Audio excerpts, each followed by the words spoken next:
नमस्कार माझ्या मित्र मैत्रिणींनो, प्रीती अकॅडमी मध्ये तुमच्या सगळ्यांचं सहर्ष स्वागत आहे। मागील व्हिडिओ मध्ये आपण मॅथ्स 2 यांची आत्मवास्तविकरणाची थेअरी आपण अभ्यासली होती। ठीक आहे, त्या अगोदर आपण निगमन आणि आगमन पद्धत पण बघितली। आज आपण खूप इम्पॉर्टंट टॉपिक बघणार आहोत, तो म्हणजे थर्स्टनची बहुघटक उपपत्ती, मल्टी फॅक्टर थेअरी। ओके, थर्स्टनची मल्टी फॅक्टर थेअरी आपण बघणार आहोत। व्हिडिओ खूप जास्त इम्पॉर्टंट आहे, त्यामुळे तुम्ही व्हिडिओ पूर्ण बघा। ओके, चला व्हिडिओ स्टार्ट करूया। आणि विशेष म्हणजे या व्हिडिओ बद्दल जो आहे ना, हा प्रश्न हा म्हणजे या व्हिडिओ म्हणजे हा जो टॉपिक आहे याच्यावरचा प्रश्न हा असतो। आता बुद्धी माहिती आहे तुम्हाला, इंटेलिजन्स, त्याच्यामध्ये वेगवेगळ्या यांनी शास्त्रज्ञांनी वेगवेगळे सिद्धांत मांडलेले आहेत। स्पियरमनचा आहे, दिनेचा आहे, थॉर्नडाईकचा आहे, गिलफोर्डचा आहे। तर आज आपण थर्स्टन यांची बहुघटक उपपत्ती आपण अभ्यासणार आहोत।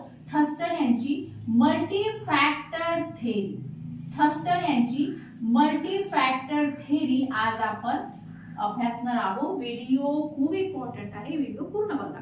लक्षात घ्या, मल्टी फॅक्टर थेअरी थर्स्टनचा प्रश्न हा पेपर मध्ये आलेला आहे। ओके, प्राथमिक मानसिक क्षमता, प्रायमरी मेंटल ॲबिलिटी त्यांनी मांडलेली आहे। बघूया आपण, लक्ष द्या। बघा, बुद्धिमत्ता म्हणजे अनेक क्षमतांचा समुच्चय होय। थर्स्टन यांनी दिलेली जी हे घटक जो सांगितले होते सर्वसामान्य घटक, ते जी घटकाचे अस्तित्व हा थर्स्टन नाकारतो। मी तुम्हाला सांगेल ते कसं कसं आहे। आता बघा, पहिले तुम्ही थर्स्टनला समजून घ्या, त्यानंतर बोलतो। तर बुद्धिमत्ता म्हणजे काय? तर बुद्धिमत्ता म्हणजे अनेक क्षमतांचा समुच्चय, वेगवेगळ्या ज्या क्षमता असतात त्या क्षमतांचा समुच्चय आहे। आणि बुद्धिमत्ता ही एकजिनसी नसून ती अनेक क्षमतांचा समुच्चय आहे, असे थर्स्टन म्हणतात। आणि बुद्धिमत्ता यांनी काय म्हटलेलं आहे, त्या क्षमतांना त्यांनी काय नाव दिलंय की भाई प्राथमिक मानसिक क्षमता असं नाव दिलेलं आहे, प्रायमरी मेंटल ॲबिलिटी। त्यांचं काय म्हणणं आहे की बुद्धिमत्ता ही एकजिनसी नाहीये, अनेक क्षमतांचा ती समुच्चय आहे। आणि बुद्धिमत्ता म्हणजे अनेक क्षमतांचा समुच्चय, ही थर्स्टनची व्याख्या बरं का। आणि त्यांनी नाव काय दिलं त्याला, प्राथमिक मानसिक क्षमता त्यांनी असं नाव दिलेलं आहे। 7 प्रकारच्या प्रायमरी मेंटल ॲबिलिटी त्यांनी सांगितलेल्या आहे। बघू कुठल्या कुठल्या आहे। सगळ्यात पहिले आहे भाषिक क्षमता, भाषिक क्षमता। ओके, व्हर्बल, भाषिक। याच्यामध्ये काय असते की शब्दांचे अर्थ, संकल्पना या क्षमतांचा विकास यामध्ये असतो। कोणाकोणाची भाषिक क्षमता चांगली असते है ना, कोणाकोणामध्ये शब्द सौकर्य चांगलं असते। शब्द सौकर्य म्हणजे काय? ओके, काय की भाषेची ओघवता, लेखनाचे काम करण्याची क्षमता, ही क्षमता जास्त प्रमाणात असते शब्द सौकर्यामध्ये। आता इथे संख्या विषयक क्षमता, ओके, रिझनिंग ॲबिलिटी। संख्या विषयक क्षमता म्हणजे काय की त्याच्यामध्ये तुमचं गणित चांगल्या प्रकारे येतात, ठीक आहे, न्यूमेरिकल ॲबिलिटी ती चांगली असते। त्यानंतर अवकाश संवेदन क्षमता, अवकाश संवेदन क्षमता म्हणजे काय, विशिष्ट वस्तूचे आकार व आकारमान समजण्यासाठी आवश्यक क्षमता असते, ठीक आहे। त्यानंतर असणाऱ्या क्षमतेस अवकाश संवेदन क्षमता असे म्हटले जाते। त्यानंतर अवबोधन क्षमता, अवबोधन क्षमता म्हणजे काय की वस्तूचे रंग, स्वाद, गंध, वेदन इत्यादीची क्षमता, ठीक आहे। त्यानंतर स्मृती, प्रत्येकाला घडलेल्या बाबी लक्षात ठेवण्यासाठी एक विशिष्ट क्षमता आवश्यक असते, ठीक आहे ना। तर मग त्या क्षमतेला म्हटलं, ती क्षमता कुठल्या प्रकारची तिला म्हटलं तर स्मृती क्षमता। त्याच्यानंतर उद्गामी अनुमान पद्धती, कसं आहे की निष्कर्ष काढण्यासाठी अनुमान क्षमता उपयुक्त ठरते आणि जी माहिती मिळाली आहे त्यावर विशिष्ट नियम आणि तत्त्वे तयार करणे म्हणजे तुमची उद्गामी आणि अनुमान पद्धती। आता थर्स्टन काय म्हणतात की ह्या ज्या क्षमता आहेत, ह्या ज्या 7 प्रकारच्या क्षमता त्यांनी सांगितलेल्या आहे, ह्या एकमेकीवर अवलंबून आहे, ठीक आहे। जसं बघा, उदाहरण मी तुम्हाला सांगते की एक उदाहरण मी तुम्हाला सांगते, बघा कसं का उदाहरण आहे की स्मृती ही वेगळी स्मृती झालं तर समजा हे स्मृती आहे, तर ही स्मृती जी आहे ना, हे स्मृती जी की आहे ना, तर ही काय की ही वेगळी क्षमता नाहीये, वेगळी मर्यादित क्षमता आहे का, ही नाही, वेगळी मर्यादित क्षमता नाही आहे। कसं आहे की आता समजा भाषाविषयक क्षमता आहे, जसं आता भाषिक क्षमता आणि संख्या विषयक क्षमता, याच्यासाठी स्मृती आवश्यक आहे। मी तुम्हाला समजावून सांगते कसं, काय मला काय म्हणायचं मी समजावून सांगते। बघा, थर्स्टनची बहुघटक उपपत्ती आहे, त्याच्यामध्ये त्यांनी 7 प्रकारच्या क्षमता सांगितलेल्या आहे आणि ते म्हणतात की ह्या ज्या क्षमता आहेत त्या एकमेकावर अवलंबून आहे. ओके, कुठलीही क्षमता वेगळी नाही आहे, सगळ्या क्षमतांचा समुच्चय आहे. त्याच्यासाठी उदाहरण दिलं ते म्हणजे झाली स्मृती, मेमरी. का मेमरी उदाहरण का बरं? ते एकमेकांचे समुच्चय आहे त्यांचा. तो असा की आता समजा स्मृती झालं तर ती भाषिक क्षमता आहे. भाषिक क्षमतामध्ये काय असते? शब्दाचे अर्थ, संकल्पना क्षमतांचं हे आहे. आणि संख्या विषयक मध्ये काय असते की गणित वगैरे तुम्हाला आले पाहिजे बा. तर ह्या सगळ्यांचा ह्या लक्षात ठेवण्यासाठी स्मृती पाहिजे ना. भाषिक क्षमता म्हणजे तुम्हाला शब्दाचे अर्थ लक्षात ठेवणं आहे, संकल्पना लक्षात ठेवणं आहे, त्यानंतर वेगवेगळ्या प्रकारचे गणित तुम्हाला लक्षात ठेवायचं, त्यासाठी स्मृती तुम्हाला आवश्यक आहे ना. स्मृतीत जर नसेल तर मग तुम्ही काय लक्षात ठेवू शकाल, है ना. म्हणजेच त्यांचं म्हणणं हे आहे की जी आपली मेंटल ॲबिलिटी आहे, जी आपली प्राथमिक मानसिक क्षमता, ज्या काही ज्या 7 प्रकारच्या क्षमता आहेत, त्या सगळ्या क्षमता ह्या एकमेकाशी निगडीत असतात. बस हे लक्षात ठेवा की या सगळ्या क्षमता वेगवेगळ्या क्षमतेचं महत्व नाही सांगत ते. सगळ्या क्षमता एकमेकावर अवलंबून आहे. या सगळ्या क्षमता एकजिनसी आहे, एकमेकापासून वेगळ्या करता येत नाही असे थर्स्टन सांगतो. वाक्य येते की असं थर्स्टन काय म्हणतो बा, वेगळ्या करता येतात, वेगवेगळ्या करता येतात की एक त्या एजन्सी असं येते. तर थर्स्टन हा म्हणतो की ह्या ज्या क्षमता आहे ह्या क्षमता एकमेकापासून वेगळ्या करता येत नाही, त्या एकजिनसीच असतात. ह्याच्यावरून मग व्यवसाय मार्गदर्शन झालं, हे झालं, चांगल्या प्रकारे मुलांना तो करता येते. ओके, परस्परापासून वेगळ्या करता येत नाही. आणि ह्या सगळ्याच्यापासून मग तुम्हाला व्यवसाय मार्गदर्शन करता येते मुलांना चांगल्या प्रकारे. आणखी काही क्वालिटीज असतात त्यांच्या, त्या डेव्हलप तुम्हाला करता येतात. ओके, आता बघा ही ट्रिक आहे. ट्रिक मध्ये मी तुम्हाला सांगते की भाई ह्या ज्या क्षमता आहे ना, आता लक्षात राहत नाही की भाई कुठली क्षमता आहे, काय आहे, कुठली क्षमता आहे, विसरून जातो आपण.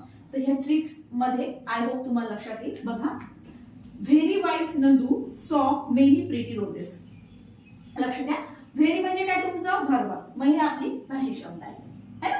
त्याच्यानंतर तुमचं वाईज म्हणजे काय? तुमचं वर्ड फ्लुएन्सी, भाषेचा ओघवता, शब्द सौकर्य, है ना, हे आहे. त्याच्यानंतर वाईज म्हणजे काय? वाईज म्हणजे झालं. त्याच्यानंतर नंदू म्हणजे काय? न्यूमरिकल म्हणजे तुमची हे संख्या विषयक क्षमता, न्यूमरिकल. ओके, त्याच्यानंतर सॉ म्हणजे काय? तुमचं स्पेशल, अवकाश संवेदन. बघा हे काय?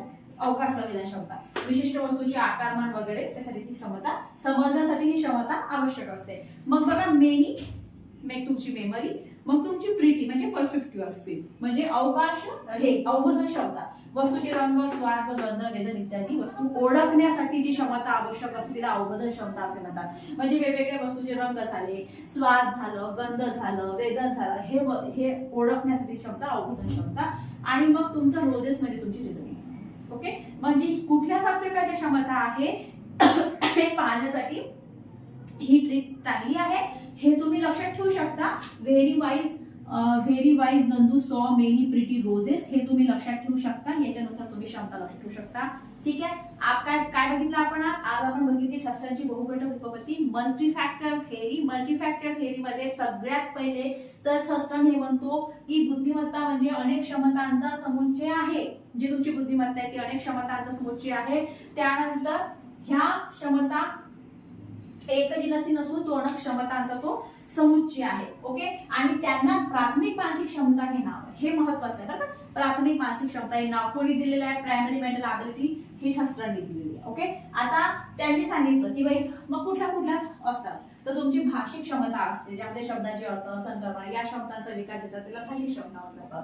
शब्द सौकर्य झालं, भाषेची ओघवता झाली, लेखनाचे काम करण्याची क्षमता कशामध्ये येते? शब्द सौकर्यामध्ये. संख्या विषयक क्षमता व तुमचं गणिताचं. त्याच्यानंतर अवकाश संवेदन क्षमतामध्ये विशिष्ट वस्तूचे आकारमान समजण्यासाठी ते आवश्यक असते. त्याच्यानंतर अवबोधन क्षमता, मग तुमचं वस्तूचे रंग, मग गंध व वेदन इत्यादी आपण ओळखतो. त्यानंतर स्मृती आहे की प्रत्येकाला आता घडलेल्या बाबी लक्षात ठेवण्यासाठी स्मृती आवश्यक आहे, है ना. आणि उद्गम अनुमान पद्धती म्हणजे काय की निष्कर्ष काढण्यासाठी अनुमान क्षमता उपयोगी ठरते. जी माहिती मिळाली आहे त्याद्वारे विशिष्ट नियम आणि तत्त्वे तयार करणे. ठीक आहे, आता ह्या सगळ्या क्षमता एकत्रित असतात. ह्या सगळ्या ज्या क्षमता आहेत त्या सगळ्या क्षमता ह्या एकत्रित असतात, एकमेकावर त्या अवलंबून राहतात. उदाहरण दिलं होतं स्मृतीचं. ओके, काय आहे? मेमरीचं उदाहरण काय आहे की समजा आपली भाषिक क्षमता आहे, है ना, आणि हे संख्या विषयक क्षमता, या दोन्ही क्षमता लक्षात ठेवण्यासाठी तुम्हाला स्मृती आवश्यक आहे. समजा तुम्ही शब्दाचे अर्थ संकल्पना वगैरे तुम्ही पाठ जरी करून ठेवत असाल, तुम्हाला लक्षात ठेवावं लागेल ना स्मृतीमध्ये. संख्या विषय काय तर गणित करून पाहा, तुम्हाला लक्षात नाही ठेवावं लागेल, त्यासाठी स्मृती आवश्यक आहे. म्हणजेच त्यांचं म्हणणं असं आहे की सगळ्या क्षमता एकमेकावर अवलंबून आहे. आणि नंतर मी शेवटी ट्रिक दिली. ट्रिक आहे व्हेरी वाईज नंदू सॉ मेनी प्रिटी रोजेस. याच्यामध्ये मी तुम्हाला सगळं सांगितलं बघा. व्हेरी म्हणजे काय तुमचं व्हर्बल भाषिक, वाईज म्हणजे काय तुमचं वर्ड फ्लुएन्सी, नंदू म्हणजे काय तुमचा न्यूमेरिकल, सॉ म्हणजे काय तुमचं स्पष्ट अवकाश संवेदन, मेनी म्हणजे काय मेमरी, प्रिटी म्हणजे काय पर्स्पेक्टिव्ह स्पीड, आणि रोजेस म्हणजे काय तुमचं रिझनिंग. आलं तुमच्या लक्षामध्ये? ओके. आणि हो, एक आणखी लक्ष, हे जे थर्स्टन आहे ना, हे जी या घटकांचे अस्तित्व हा नाकारतो. थर्स्टन जो आहे ना, हा जी घटकांचे अस्तित्व तुमचं नाकारतो. ओके. जी घटक जो सांगितलं स्पियर म्हणजे द्विघटक सिद्धांत त्यांनी सांगितलं, तो पण आपण आता अभ्यासणारच आहोत लगेच. तर द्विघटक सिद्धांत त्यांनी सांगितलं, तर या द्विघटक जीचे जे अस्तित्व आहे, जनरल फॅक्टर, जी म्हणजे जनरल फॅक्टर, ते जे अस्तित्व हा नाकारतो. ठीक आहे, आलं लक्षात? ही झाली थर्स्टनची थिअरी. टीईटी पेपर विषयी थोडंसं बोलूया.